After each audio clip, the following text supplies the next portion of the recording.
In an effort to let our listeners and our readers know more about who's running for local county offices, we're doing a series of forums and meetings and Zoom calls.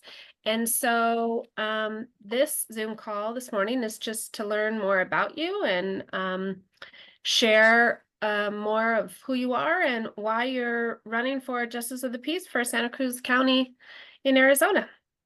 Tell us Perfect. more about you. Okay, my name is Adriana Olaiz. I am a uh, long time resident of Nogales. I was born here. I was raised here. Mhm. I went to school here, and I was lucky enough to be able to raise my family here as well. I am a mother of three, and um, I I I decided to pursue a career in interpreting and legal interpreting. Mhm. So after my kids went away to college and they started growing up, I was very fortunate to be a stay-at-home mom. But when the time came and when the time was right, I went back to school and I pursued this career in interpreting. And I have been a certified court interpreter by the state of Arizona for the last 6 years, and I've been working in our courthouse for since then. Um, I've enjoyed every moment, every hearing. Some are harder than others as an interpreter, as a person, but I've enjoyed my time there very. Tell us, what's your main reason for wanting to become Justice of the Peace, and why the part two is, why are you the best candidate for the job? When I as an interpreter in the courts, I have been able to interpret in every setting. I interpret for family court, for criminal court, for juvenile court, justice of the peace.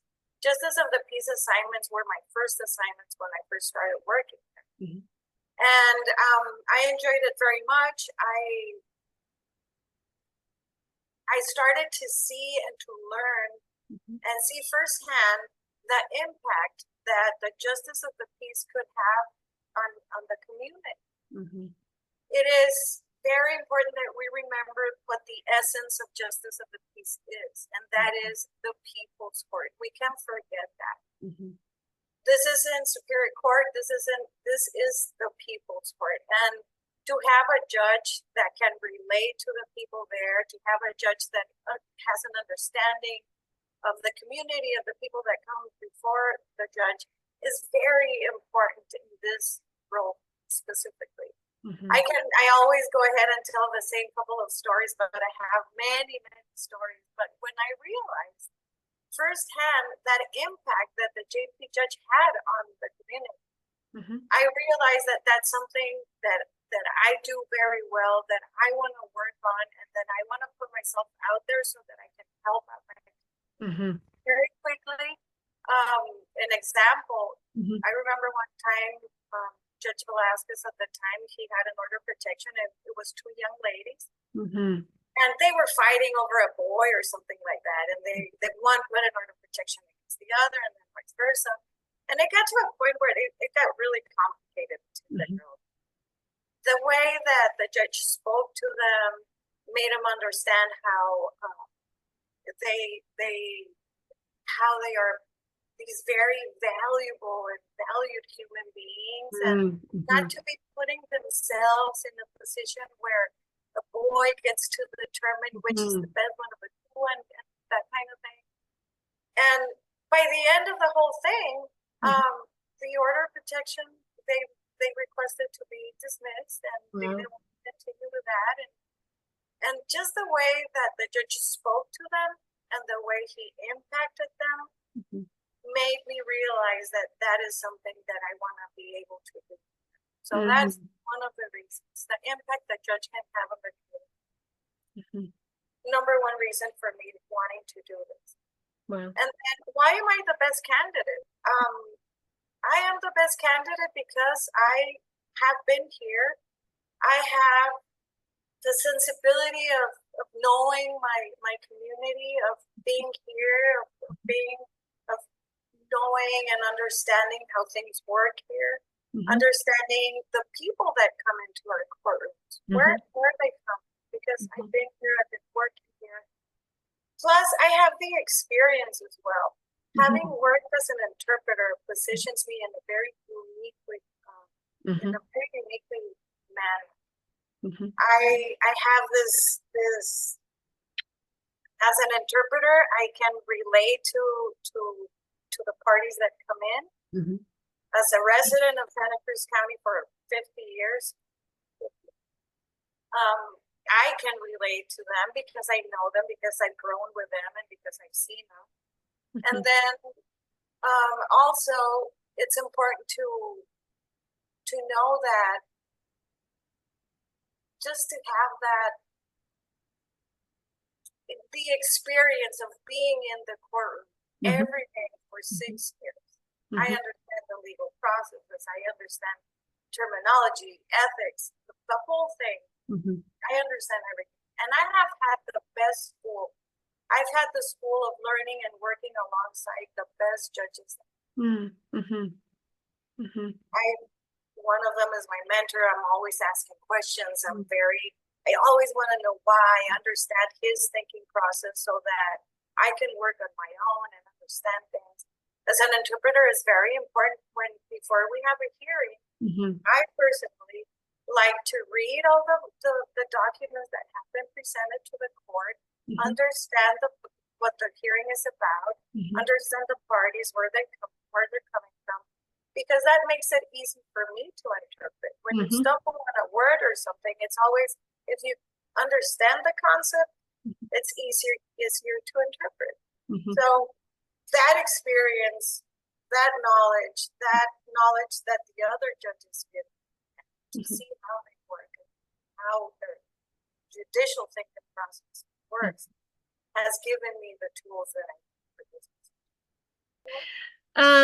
Can you briefly describe what the Justice of the Peace does for the county, and the vital role you believe it plays in our local government?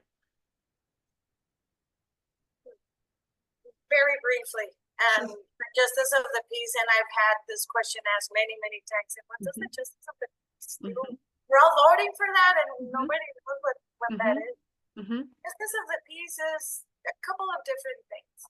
Like I stated before, it's the People's Court, but the type of cases that come to Justice of the Peace, those are evictions, those are small claims, orders of protection. We get those a lot, more than orders of protection, traffic hearings, civil traffic hearings, criminal traffic hearings. Anything, any traffic citation given by a peace officer other than the Nogales PD, because those get seen at municipal court, the sheriff, the troopers, PPS. Those are the cases that we get there. And then another part of that, and it's just as important, and it's probably just about half of the caseload too. We serve as a filter. Here in Santa Cruz County, we do not have a grand jury because we're such a small county.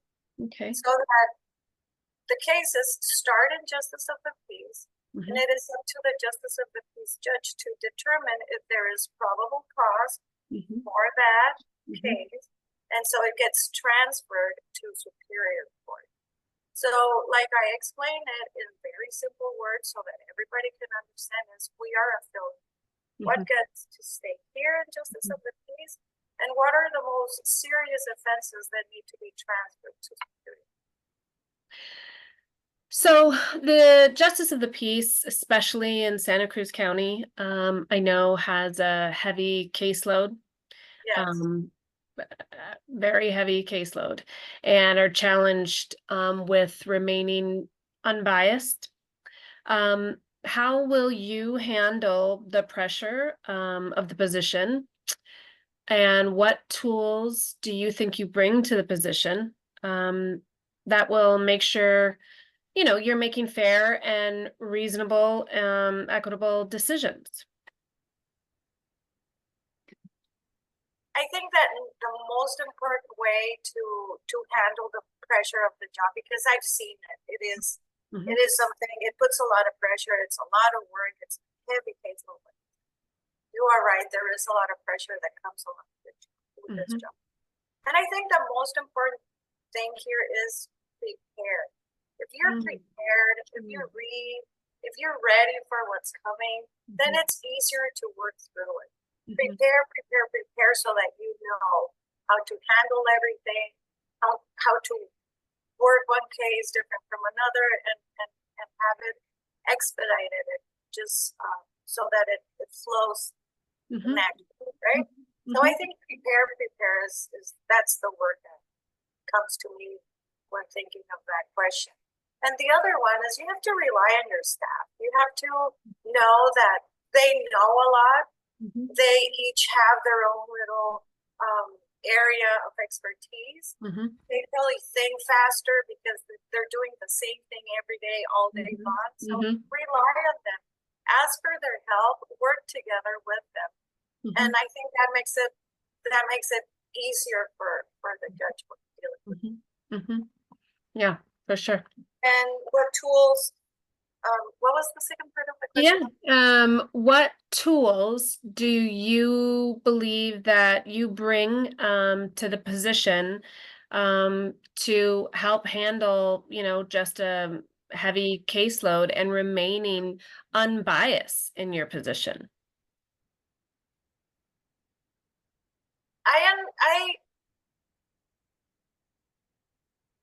Again, going back to my background in interpreting, I'm very familiar and I know very well how to read and prepare for a case. One of the tools that I have, and this might not be your typical answer, but one of the tools that I have and that I like the most is that I'm very close to the other judges that work in our courthouse, and they are very experienced. These are people that are very well prepared with years of experience and knowledge, and I work very well with them. And just to be able to have that closeness with them, that good working relationship with them, to come in and ask for advice, ask for help, for them to share their knowledge with me. It's okay to say, I don't know what to do here. I don't know how to handle this other thing. And to ask for help makes me a better person, a bigger. And so I think that's a tool that, it's not your typical tool. You probably weren't expecting this answer from me, but I think that to take advantage of the people that we have around us. Yeah. To learn they've already done the hard work. Yes. So. Yeah. No, thank you. Thank you for that. What do you feel are the biggest issues facing the Justice of the Peace position in the Santa Cruz County Courthouse?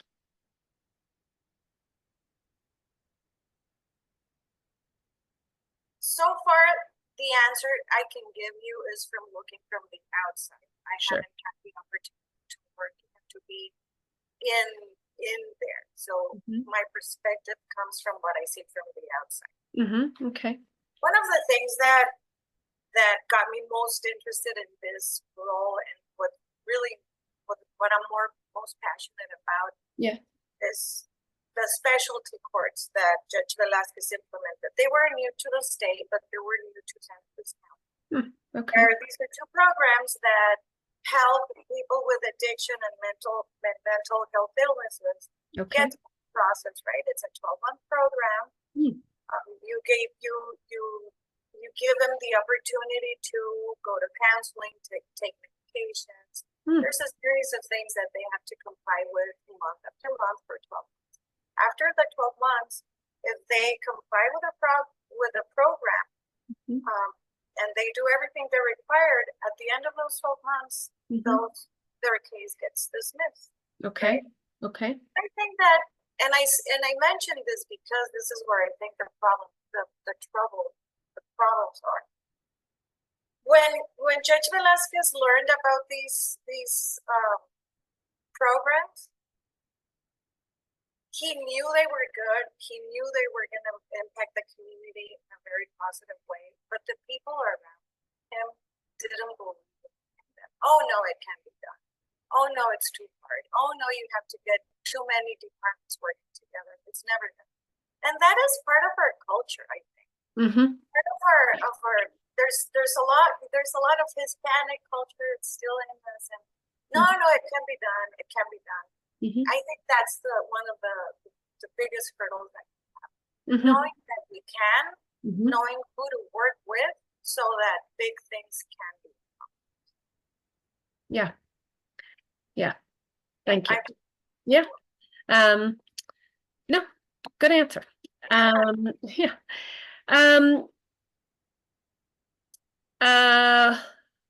I think I have about 2 more questions. This next one.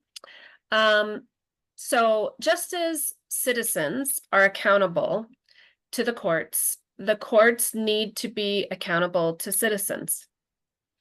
How do you remain accountable every day in your position to the citizens of Santa Cruz County?